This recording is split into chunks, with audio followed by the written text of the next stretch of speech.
Olá, o meu nome é Miguel Nicoleles e este é o primeiro episódio do podcast Diário do Front. Depois do dia mais letal,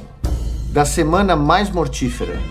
do mês que mais matou brasileiros e brasileiras na história do nosso país, o Brasil se encontra numa bifurcação histórica. Nesse momento, todo o país vive uma pandemia em crescimento exponencial, fora de controle, em meio a um colapso hospitalar jamais visto na nossa história.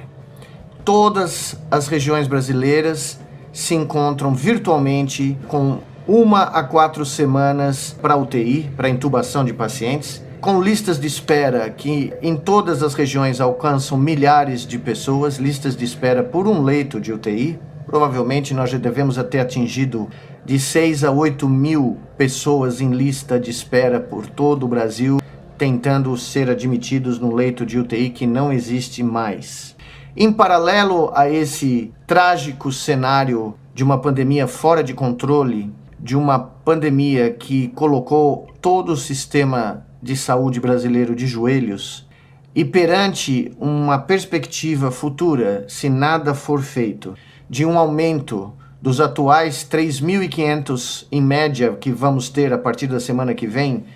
óbitos por dia, podendo atingir 4, 5 mil óbitos por dia nas próximas semanas e 500 mil mortos por volta de julho. Diante desse cenário,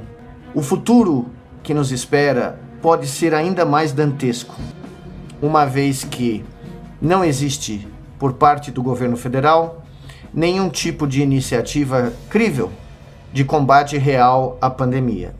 E nesse momento, eu posso dizer a vocês que já existem sinais em várias regiões do país, em várias cidades, tanto de pequeno como grande porte, de que um colapso funerário se aproxima a passos largos do Brasil. Em entrevista semana passada ao Globo, o presidente da Associação Brasileira de Empresas Funerárias declarou que existe em estoque no país por volta de 100 mil urnas funerárias, quando na realidade seriam necessárias 400 mil urnas para dar conta não só dos óbitos acima de 3 mil por dia de Covid, mas das outras pessoas que infelizmente falecem no país em decorrência de outras patologias. Com esse cenário, se nós levássemos em conta apenas o número de óbitos recorde da última sexta-feira e do último sábado, eu gravo aqui para vocês esse podcast no dia 28 de março, um domingo, mas nos últimos 2 dias nós tivemos os 2 dias mais letais, ou as 48 horas mais letais da pandemia desde o seu início. Em decorrência de uma mudança estapafúrdia de critério de relato de óbitos na quarta-feira, que foi revertido em algumas horas, mas causou um rebuliço tremendo na análise e na reportagem dos dados de óbitos diários, nós tivemos na sexta e no sábado 2 recordes de óbitos que, se tivessem sido reportados num dia só, nos teriam levado a mais de 5 mil óbitos em um dia. Enquanto isso,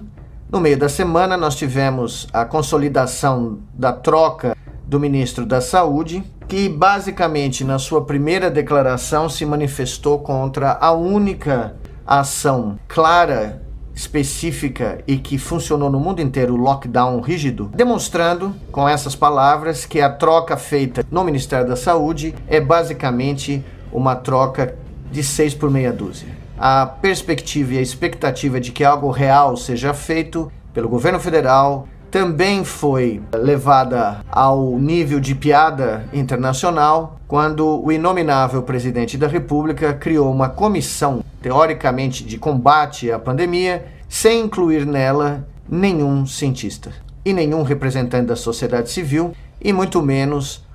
o fórum completo de governadores e associações de prefeitos que seriam fundamentais para que essa comissão realmente tivesse algum tipo de chance de funcionar. Pois bem, nesse cenário, o prefeito de São Paulo decidiu, não se sabe a conselho de quem e a mando de que ideia genial ou de que gênio da lâmpada,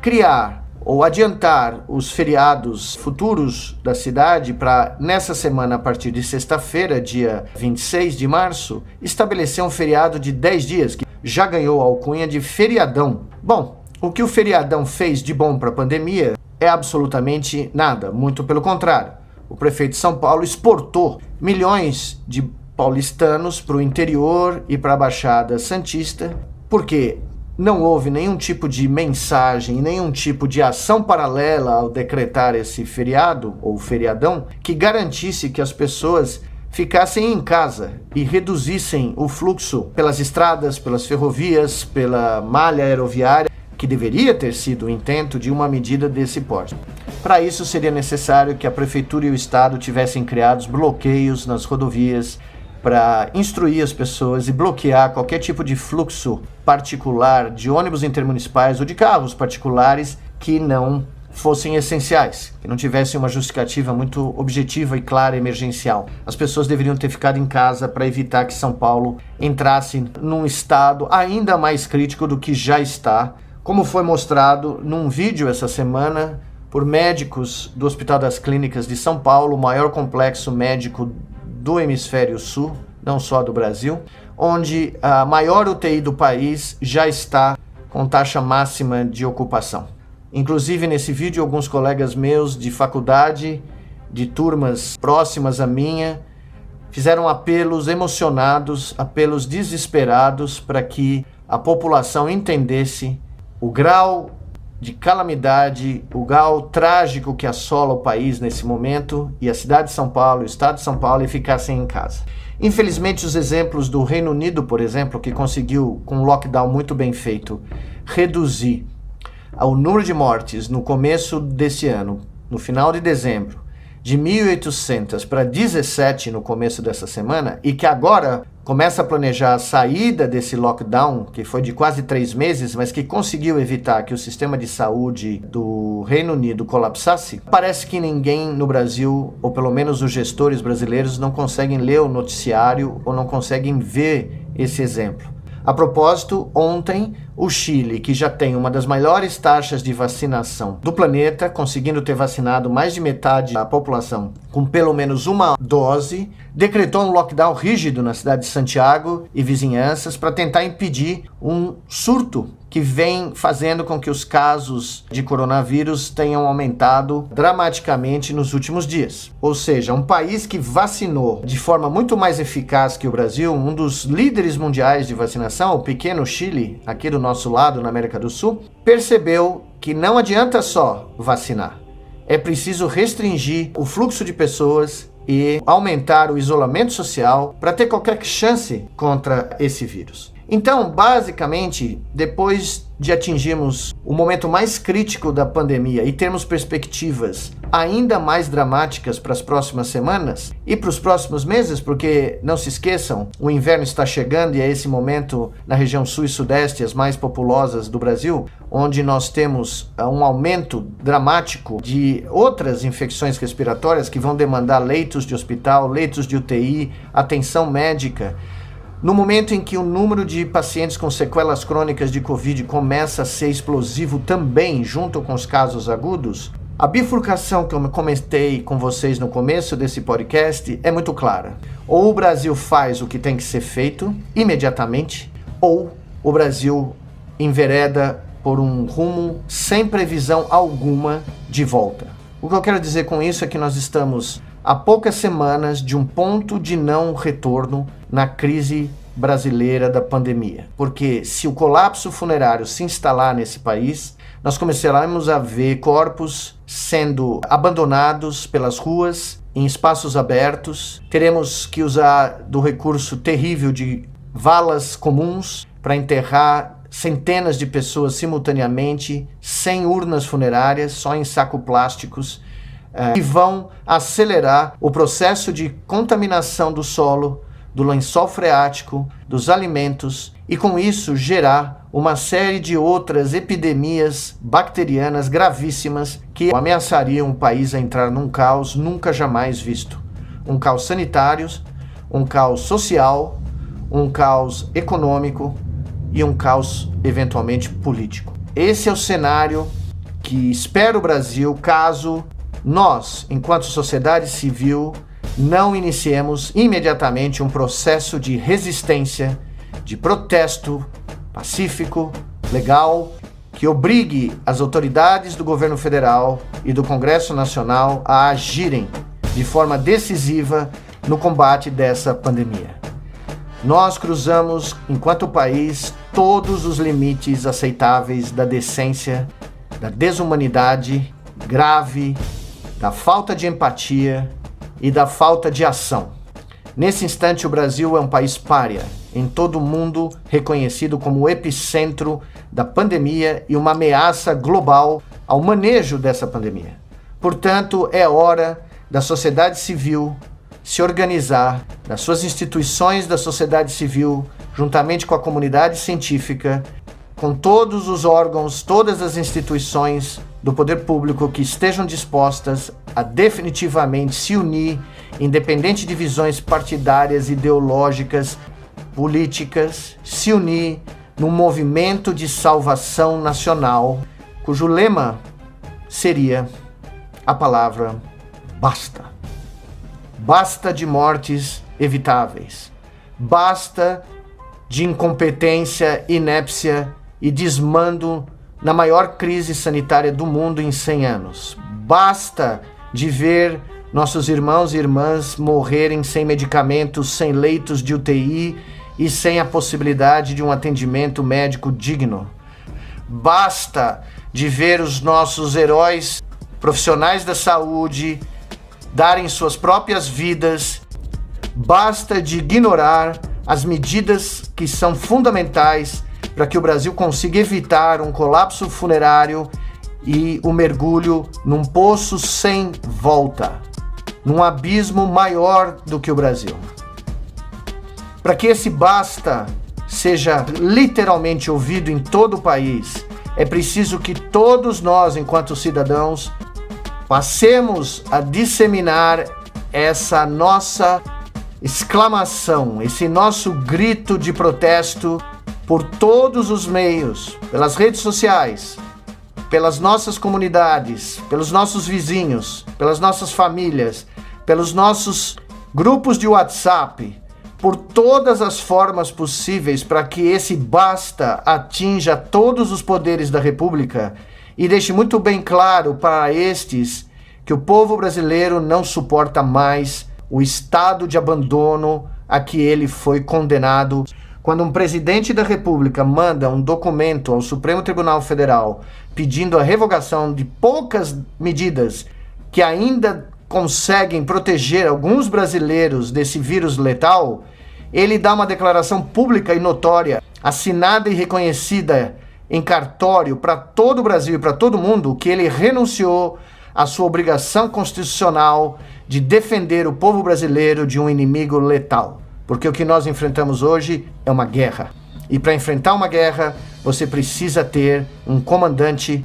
que defenda a vida dos brasileiros e das brasileiras. Esse basta precisa ser acompanhado de decisões operacionais imediatas. A primeira delas é a criação de uma verdadeira Comissão de Salvação Nacional, integrada pelos poderes da República, independentes do Poder Executivo, que ainda tentam e querem salvar o Brasil de uma catástrofe sem precedentes. Essa comissão deveria contar com o apoio do Fórum dos Governadores, das entidades dos prefeitos, instituições da sociedade civil e representantes da comunidade científica que teriam condições de gerar recomendações, normas, procedimentos e abrir negociações com o mercado internacional para ajudar o Brasil a sair dessa crise. Essa comissão tem que ser uma comissão que tenha voz ativa e poder para implementar suas decisões, independente de querelas políticas. Como eu disse, é uma comissão de salvação nacional, porque é a única esperança que o Brasil tem. O Brasil precisa entrar num lockdown nacional rígido pelos próximos 30 dias, não mais 21, não dá mais. Próximos 30 dias para evitar que a pandemia continue gerando em grau geometricamente progressivo novos casos e novos casos graves que impeçam que o sistema hospitalar brasileiro, que já colapsou, segundo a Fundação Oswaldo Cruz, saia desse colapso e tenha um respiro. O Brasil precisa impedir o fluxo não necessário, não emergencial, não essencial de pessoas pela malha rodoviária, aeroviária e ferroviária, fechar o seu espaço aéreo internacional e basicamente ter um respiro de 30 dias com esses bloqueios sanitários nas rodovias, nos aeroportos, nas ferrovias e bloquear o trânsito de ônibus intermunicipais e carros de passeio que não tenham razões emergenciais, mantendo o fluxo essencial para transporte de alimentos, medicamentos e toda energia, tudo aquilo que é necessário para manter as cidades funcionando sem fluxo de pessoas nas ruas. E o Brasil precisa aumentar o número de vacinas entregues ao povo brasileiro, o número de pessoas vacinadas para próximo de 2 a 3 milhões de pessoas vacinadas por dia. A meta do ministro da Saúde de 1 milhão é insuficiente, ela é medíocre. O Brasil não pode mais aceitar a mediocridade. A mediocridade está levando o Brasil a um extermínio em massa. Está levando o Brasil a uma crise que vai atentar no limite com a própria soberania do país, porque já existem deputados americanos no Congresso americano pedindo ao presidente americano que crie e lidere uma intervenção internacional no Brasil, dada a ameaça que o Brasil se transformou para todo o mundo. Por isso é preciso vacinar de 2 a 3 milhões. Para isso, o Brasil precisa ir no mercado externo e, usando as suas reservas internacionais, se forem necessários, se não houver outro fundo disponível, adquirir os excedentes de vacinas que existem em outros países ou nas grandes empresas que estão produzindo vacinas mundo afora. Esse é a tradução operacional deste basta, porque o Brasil chegou nessa bifurcação histórica, épica, quase que bíblica, onde, se o governo brasileiro e o presidente do Brasil decidiram renunciar aos seus deveres constitucionais, cabe a nós, sociedade civil, brasileiros e brasileiras de todas as orientações políticas, de todas as visões de mundo, de todas as vertentes ideológicas, se unirem neste basta para permitir que o Brasil volte a respirar.